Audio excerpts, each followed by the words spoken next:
Bonjour à tous et bienvenue dans cette vidéo. Aujourd'hui, nous allons aborder un sujet très important, les registres littéraires, que l'on appelle aussi les tonalités. Sans plus attendre, passons tout de suite à l'action. Avant de commencer, posons-nous une question fondamentale. Qu'est-ce qu'un registre littéraire ou une tonalité? Voilà, donc un registre littéraire est le ton choisi par l'auteur pour provoquer une réaction chez le lecteur. Rire, émotion, réflexion ou admiration. Donc chaque registre a ses propres caractéristiques et son vocabulaire. Les comprendre permet donc de mieux analyser un texte et d'améliorer son expression écrite. Voyons maintenant les registres les plus courants, leurs caractéristiques et l'effet qu'ils produisent sur le lecteur. Commençons par le registre comique. Le registre comique, c'est quand un texte cherche à faire rire ou sourire le lecteur. On utilise souvent des situations drôles comme quelqu'un qui tombe, des gestes exagérés ou encore des jeux de mots.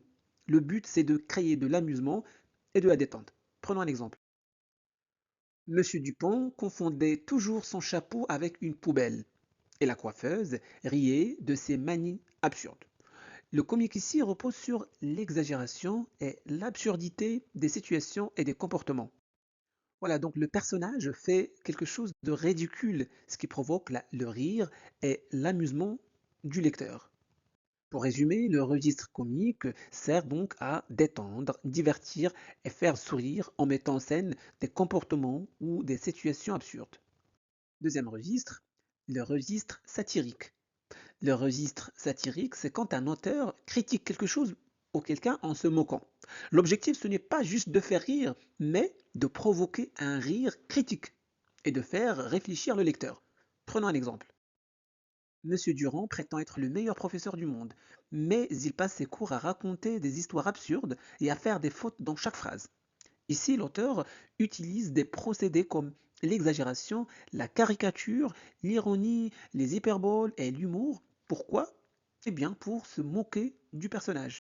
Cela provoque chez le lecteur le rire, le sourire, mais aussi une réflexion critique sur ses travers.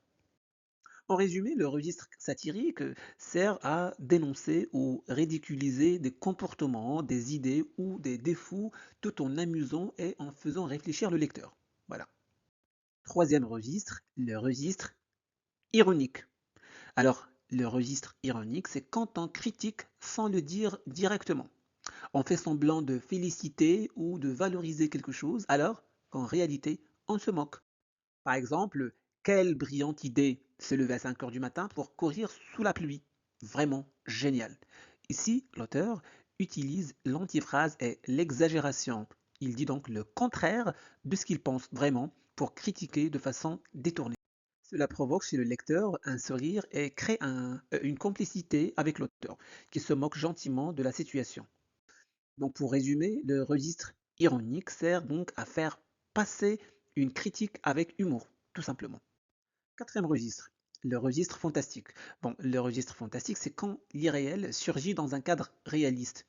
On raconte quelque chose de bizarre ou inquiétant dans un monde qui ressemble au nôtre, ce qui fait douter le lecteur. Prenons un exemple. La porte s'ouvrit toute seule et une brume froide envahit la pièce. Était-ce un rêve ou la réalité? Ici, le texte introduit le surnaturel dans un cadre réaliste, ce qui crée un doute chez le lecteur. Ce qui se passe, est-il réel ou imaginaire? Voilà, donc cela provoque de la peur et du suspense.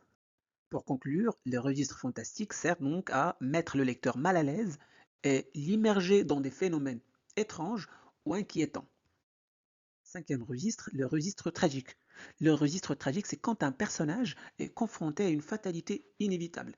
L'objectif est de provoquer chez le lecteur angoisse, pitié et un sentiment d'impuissance. Prenons un exemple. Hélas, ma vie est une chaîne de malheurs, et nul espoir ne peut briser le destin cruel qui me frappe.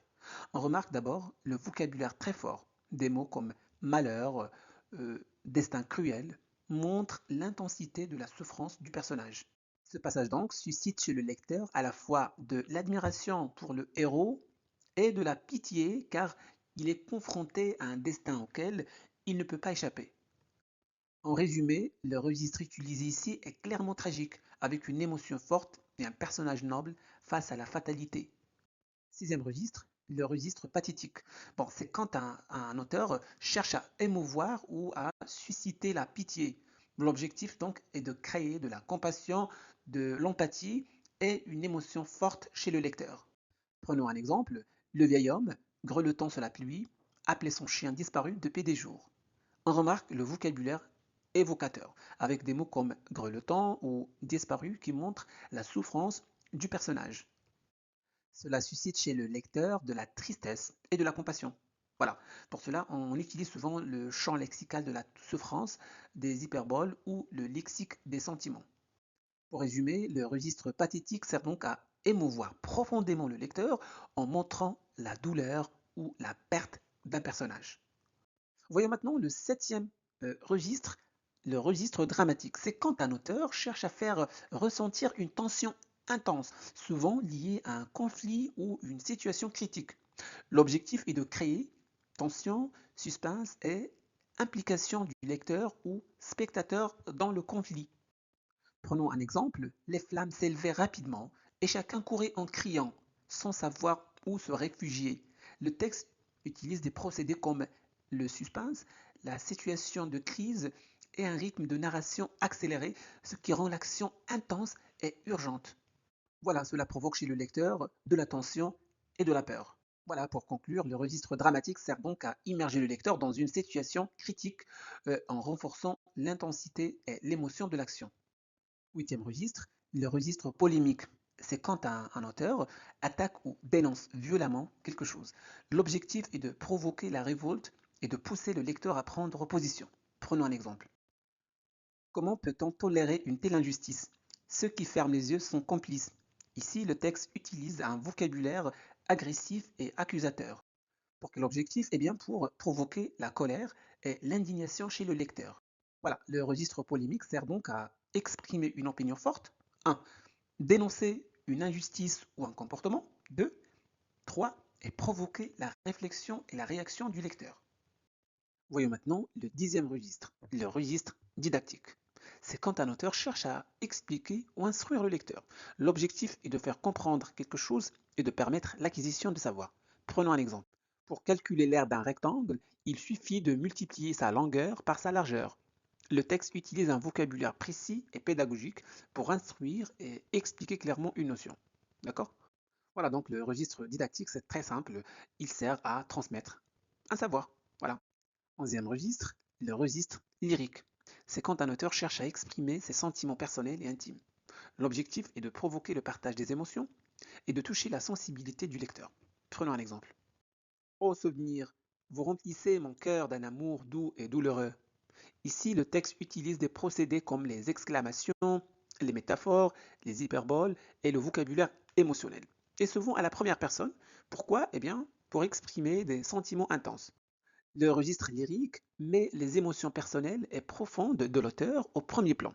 Pourquoi? Eh bien, pour susciter chez le lecteur de la nostalgie, de l'amour, de la tristesse et de la joie.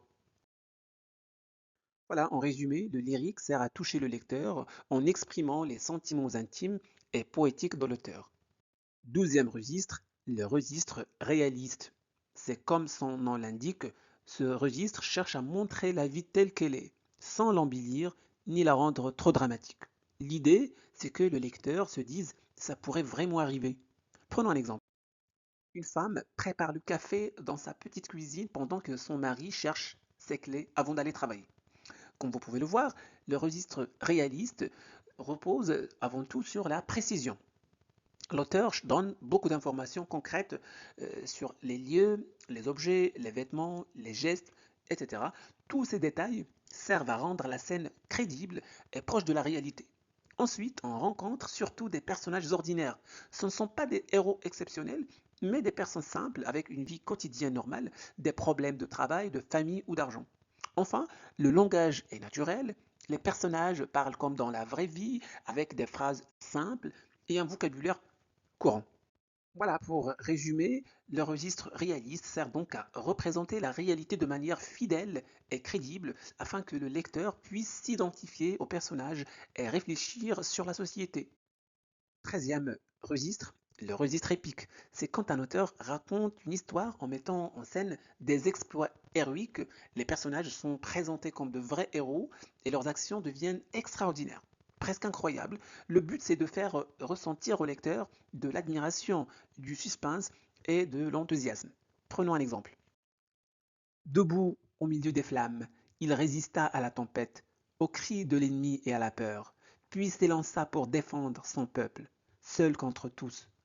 Dans cet extrait, on peut repérer plusieurs procédés. Il y a d'abord une énumération, la tempête, les cris de l'ennemi et la peur. On trouve aussi une hyperbole, avec l'expression seul contre tous, qui exagère la situation. Enfin, les verbes comme résista et s'élança sont des termes valorisants qui mettent le personnage en valeur.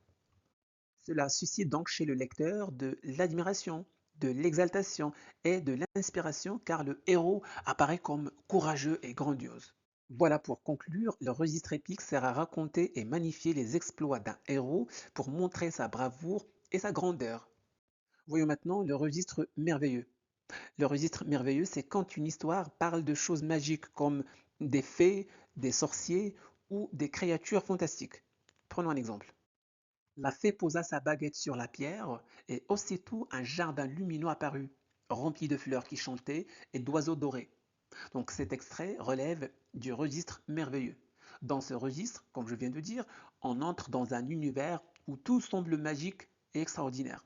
Des créatures étranges, des objets enchantés ou des événements impossibles dans la réalité. On voit que le registre merveilleux a pour but de faire rêver le lecteur en l'immergeant dans un univers magique et imaginaire. Voyons maintenant le dernier registre, le registre épidictique. C'est quand un auteur cherche à louer ou blâmer quelqu'un ou quelque chose, souvent pour convaincre le lecteur. L'objectif, donc, est de provoquer admiration ou rejet et de faire passer un jugement moral. Prenons un exemple. Ce grand citoyen mérite toute notre admiration pour son courage et sa générosité. Euh, le texte ici met en valeur le personnage pour inspirer l'admiration. Pour ça, on utilise des adjectifs forts, des questions ou un ton empathique pour inspirer l'admiration ou le rejet. Parfait. Donc voilà pour aujourd'hui, j'espère que cette vidéo vous a plu. Si c'est le cas, faites-le savoir en laissant un petit j'aime. Vous pouvez partager cette vidéo avec vos amis pour les aider à progresser en français. Et n'oubliez surtout pas de vous abonner à notre chaîne Classe de français pour ne pas manquer nos prochaines vidéos. Merci de votre confiance. Au revoir.